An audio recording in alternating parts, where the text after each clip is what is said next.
Saludamos a todos nuestros televidentes de nuestro canal TV3 y los medios alternativos del Huila Unihuila.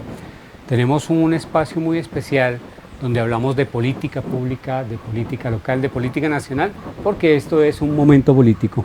Para ello, pues nos reunimos con grandes dirigentes y hemos decidido venir al campo, a las afueras del municipio de La Plata, para que las personas que viven del campo y trabajan en el campo, pues nos puedan dar esa percepción de la política pública que ha habido para el cambio. Nuestro invitado es el profe Morera. Bienvenido al canal TV3 y este espacio de Momento Político. Gracias, Luis, y pues como siempre muy agradecido de su espacio, porque creemos que los medios alternativos pues hoy son, como su nombre lo indica, lo adecuado para que la gente esté informada de primera mano y a través de sus instrumentos tecnológicos pues también a la mano. Gracias por lo que nos corresponde y esta tarea la hacemos con el mayor gusto. Tenemos una discrepancia, digámoslo, en el departamento un poco fuerte frente a los alcances del gobierno nacional en el campo. Muchos dicen que no ha habido una gestión adecuada, muchos acentúan de que los beneficiarios no han sido las personas que en realidad lo necesitan, no reconocen, digámoslo, el trabajo que se ha hecho en el tema de adjudicación de tierras, títulos de propiedad y entregas también por parte de la SAE. ¿Qué podríamos, desde su perspectiva de líder campesino, donde usted pues trabaja con el sector cooperativo, qué podemos hablar frente a eso en esta política pública? Pues Luis, yo lo primero que quisiera aclarar en este espacio es que el problema de la tierra pues es un problema histórico, ¿no? Aquí los primeros datos que tenemos en el país es que la tierra pues ha estado en manos de poca gente que no la produce, que no la pone a producir primero que todo, porque se han dedicado primero a una ganadería extensiva y segundo a todos aquellos productos industrializables de gran tamaño y poder económico, abarcando una cantidad de tierra para que cada dueño, cada terrateniente en este caso, pues se pueda lucrar y rentar esa tierra. De tal manera que aquí Colombia sigue siendo, como lo es a nivel mundial, el tercer país más desigual del mundo en materia de tenencia de tierras. Pues podemos también equilibrar esa cifra, porque aquí la tierra está en manos del 5% de los propietarios.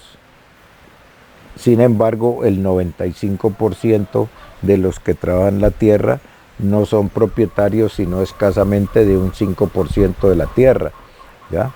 Entonces, llegar un gobierno como el que llegó ahora,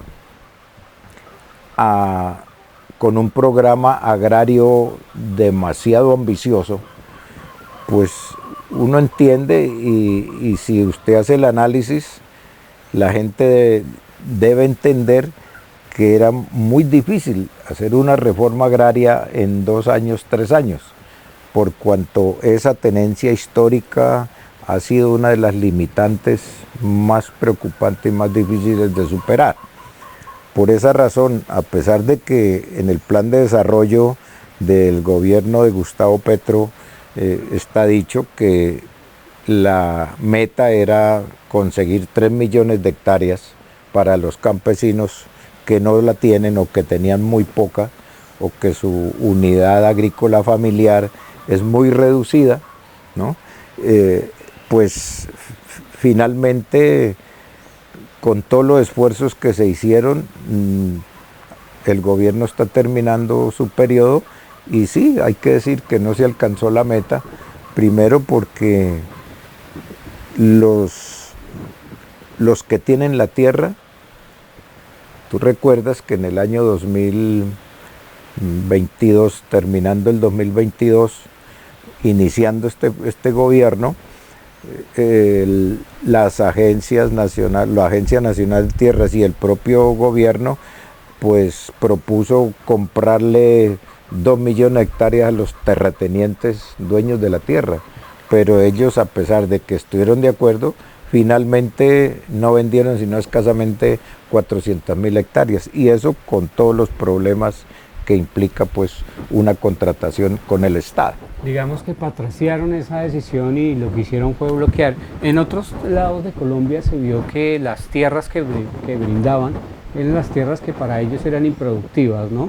Y esas eran las tierras que vendían a precios también un tanto elevados y desfinanciaban un poco. Pero refiriéndonos aquí al departamento del Huila, ¿qué podríamos decir de esta trabajo que ha hecho desde la Agencia Nacional de Tierras precisamente para darle tierra al campesinado? Y también hay unos programas muy interesantes de la Sociedad de Activos Especiales recuperando esos terrenos que eran declarados baldíos, pero que personas inescrupulosas, y tenemos el caso del hermano de un familiar, ¿no?, de una de las candidatas presidenciales, que precisamente está en el huracán por esa posesión de una manera inapropiada de esas tierras que son baldíos de la nación.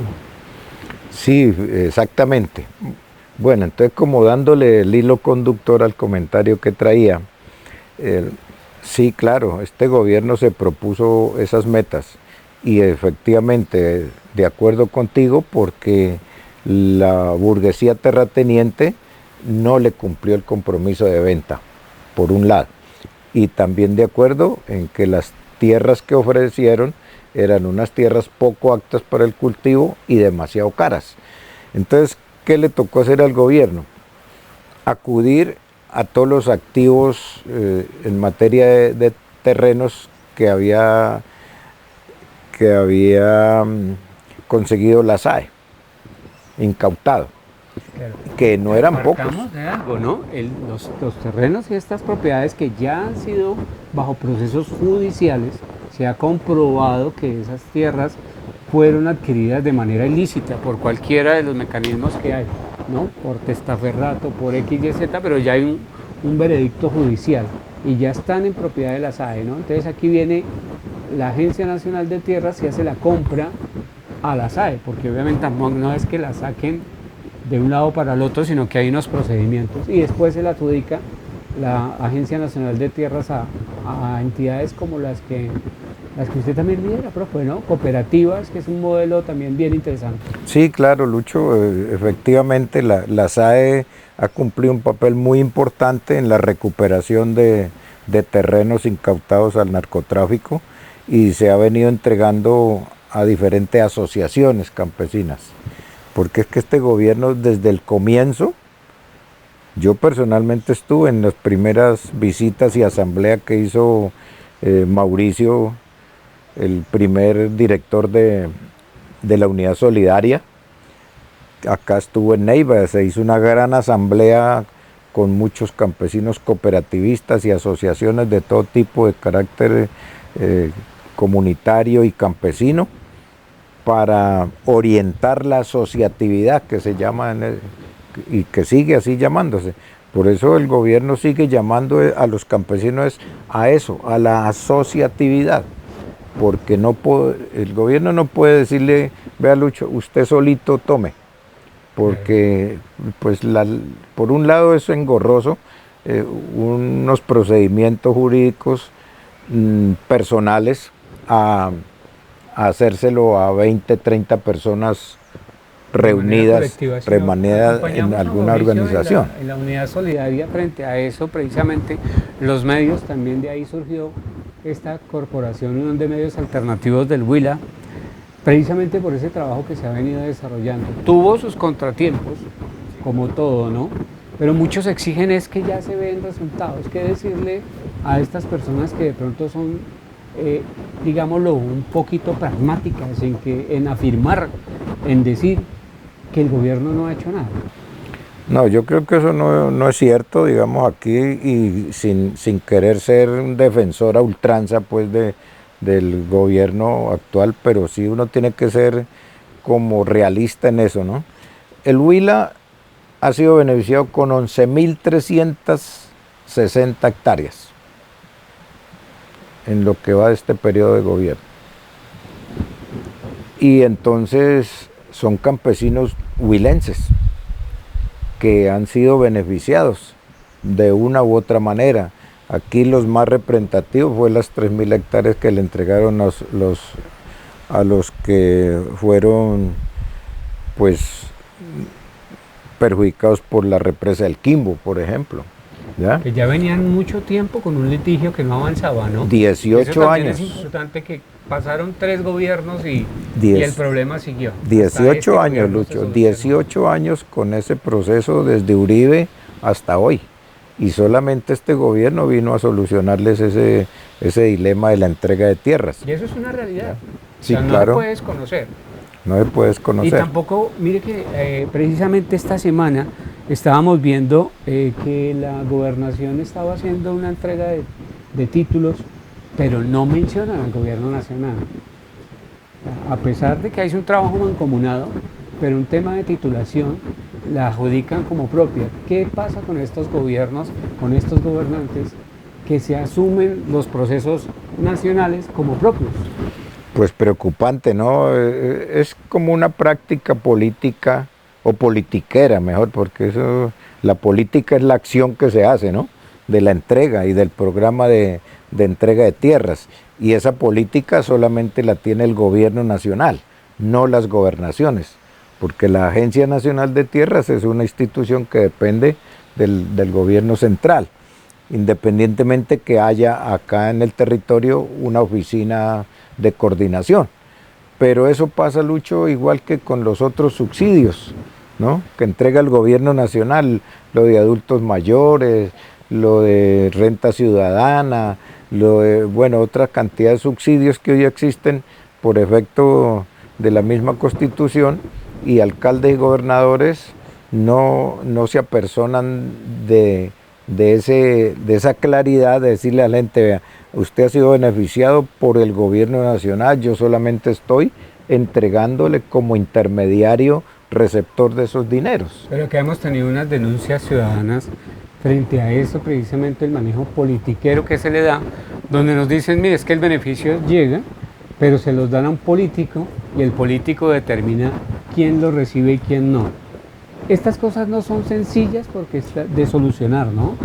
¿Cuál es su visión frente a eso y cómo hacer claridad que debemos continuar en una línea favorable hacia claridad, ¿no? A tener la certeza y la claridad de estos procesos? Sí, Lucho, pues desgraciadamente eso pasa y sigue pasando porque siguen existiendo personas que se aprovechan, por un lado, de los programas, segundo, de la ignorancia de la gente, y lo más importante, que yo creo que no pasa, es que la gente no denuncia. Aquí el silencio de la comunidad es el mayor cómplice de todo lo que pasa. No, y tengo que reforzar un poquito esa parte, porque el medio de comunicación, a pesar de que tenemos un deber social, pero no podemos ser el escudo frente a las cosas, porque hay que documentarse, y aquí pues no somos la revista Raya que tiene un plan de protección especial, ¿no? Aquí estamos en terreno y pues la intención es que sean ustedes los que directamente hablen y promuevan, obviamente denuncien frente a sus medios locales, porque también tenemos una emisora local, ¿no? Sí, claro, desde luego, pero aquí digamos que el llamado es a que la gente no le dé miedo denunciar las anomalías, porque es que a veces los corruptos no están solo arriba, acá en las comunidades también hay una corrupción terrible. Hay presidentes de juntas sin mencionar a nadie, pero se ven y se escuchan casos de líderes comunitarios comprometidos con una serie de acciones ilegales en ese sentido, y no dicen nada, ¿ve?